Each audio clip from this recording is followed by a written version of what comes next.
Hello, and welcome back to the ASCO Journal of Oncology Practice podcast. This is Dr. Nate Pinnell, medical oncologist at the Cleveland Clinic and consultant editor for the journal.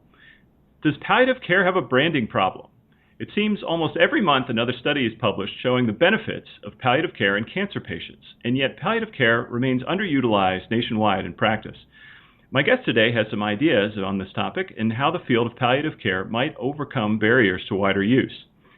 Joining me today is Dr. Leonard Berry, University Distinguished Professor of Marketing, Regents Professor, M.B. Zale Chair in Retailing and Marketing Leadership, and Presidential Professor for Teaching Excellence at the Mays Business School at Texas A&M University. He's going to be talking about his paper, The Branding of Palliative Care, scheduled to be published soon in the JOP.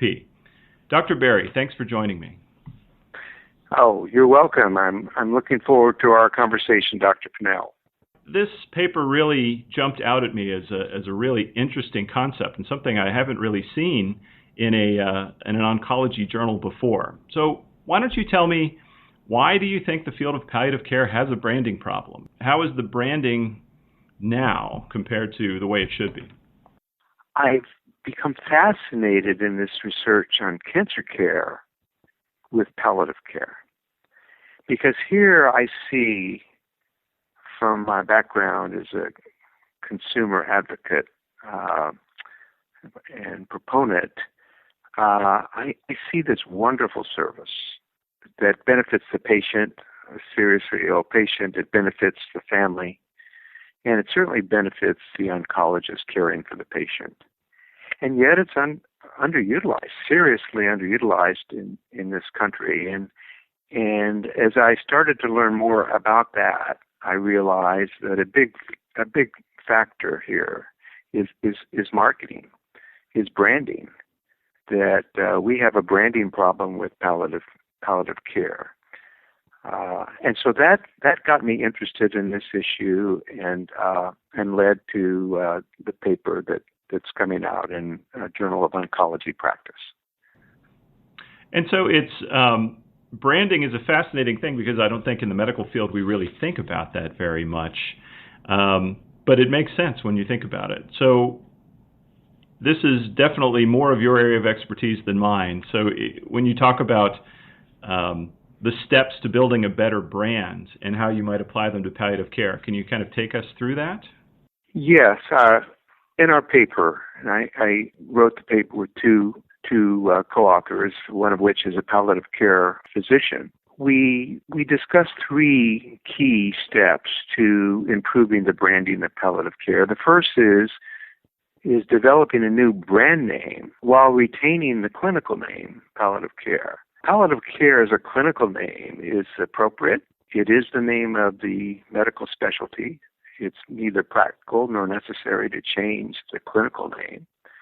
But it's a brand name meant to connect with consumers, meant to resonate and create appeal for the service. It fails. I've done a lot of research in my career on service branding and the qualities of a good brand name. And palliative care flunks the test. For example, a good brand name would be relevant to the target population. Palliative care is misunderstood or not understood at all by the vast majority of the adult population. A good brand name would be memorable, would be easy to remember. Palliative care is difficult to spell, it's difficult to pronounce. It's basically a foreign word to most people. So as a brand name meant to connect with the public, palliative care is suboptimal. As a clinical name, it's fine. And we make the point in our paper that institutions can retain the clinical name for internal purposes, such as billing, but could consider a better name to brand the service with the public, even brand the service with their own physicians, because many physicians misunderstand the purpose, the concept of palliative care. Many physicians, for example, equate it with hospice care, which is not the case. So step one is developing a new brand name. Step two is changing the message of palliative care. When physicians talk to patients and families about palliative care, changing the message Palliative care is providing an extra layer of support to help patients, to help their families, to help their oncologist, whether it's pain control or symptom management, psychosocial concerns, care coordination, just having an ear, a friendly ear to listen to. So just changing the message. Palliative care, when we talk to patients about palliative care, we should talk about palliative care as a means to help seriously ill patients live a better life for as long as possible. It's really not a message about preparing patients to die. It's a message about preparing patients, helping patients to live as well as they can for as long as they can. So the second step is changing the message and making it about living well as long as you can. And then the third and crucial step is improving the experience of palliative care itself. Because in building a brand, you can have great communications, you can have a great brand name, but if the service itself is poor, suboptimal, doesn't meet the customer's expectations, then the brand cannot be built in the way that it's designed to be built. The brand will not resonate. Great brands are built when customers have great experiences using the service or using the product. So a new brand name, a better message, and a great experience will build, strengthen the palliative care brand. That's really the message of our article.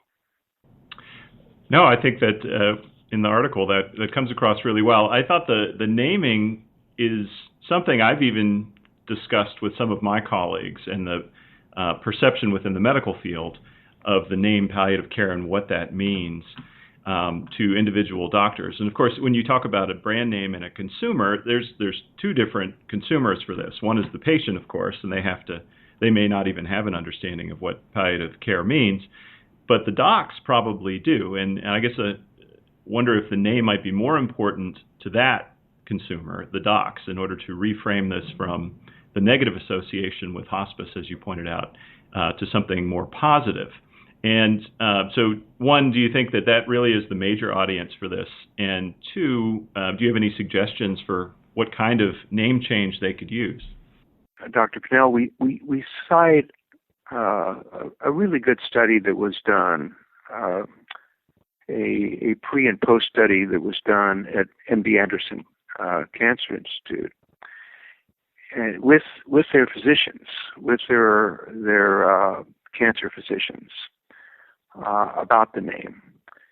And the physicians overwhelmingly preferred the brand name supportive care rather than the name palliative care. And when the name, as a result of these survey results, when the name was actually changed at MD Anderson to supportive care, the referral patterns increased, and earlier referral was also a result of that name change. There have been other institutions that are also using supportive care or similar terminology for branding palliative care that have had very good results. But the best empirical evidence that I've seen in the literature is the MD Anderson study.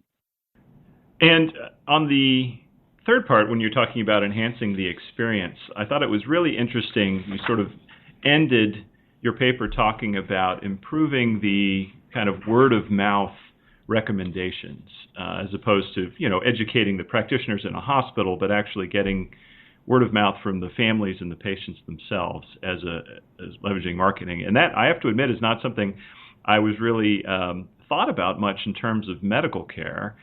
Are there other examples within the medical field where leveraging word of mouth communication can be beneficial to branding or improving utilization of healthcare? Yes, actually, word of mouth is rampant in healthcare.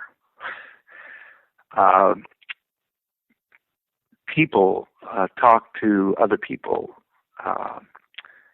about healthcare as much or more than almost any other service that people use. Why? Because it's so important. Why? Because the services that people use in the healthcare space are often truly excellent, superior, or in some cases really bad and disappointing and frustrating. And any service that combines extremes of performance, from very poor to very good, and that are any service that is personally important to customers, to consumers, or in this case to patients and families, is going to be a classic word of mouth type of service. And I actually think, given my background in marketing and my background in healthcare, so I've been studying healthcare now for 15 years intently, I actually think that the greatest brand building opportunity we have for palliative care in the years ahead of us is word of mouth and word of mouth. Let me say that again, word of mouth and word of mouth, because we do a lot of our communication now over the internet, and we have a much bigger megaphone when we use the internet rather than speak to one person at a time. I think you craft a very compelling argument, and as a lung cancer oncologist who utilizes palliative care, this really resonates, and I hope that my colleagues are going to read your paper and take it to heart. Dr. Berry, thank you so much for joining me today. Well, Dr. Pinnell, it's my pleasure, and I appreciate the opportunity to do this podcast with you about a subject that I feel very strongly about, and you do as well. So thank you for the opportunity. And I also want to thank the listeners who joined us today on the podcast. The full text of the paper will be available soon at jop.ascopubs.org under early release. Don't forget, you can read the JOP and access these podcasts on your smartphone or tablet with the ASCO Journal's mobile app, available in the iTunes Store and Google Play. This is Dr. Nate Pinnell for the Journal of Oncology Practice signing off. Thanks for listening.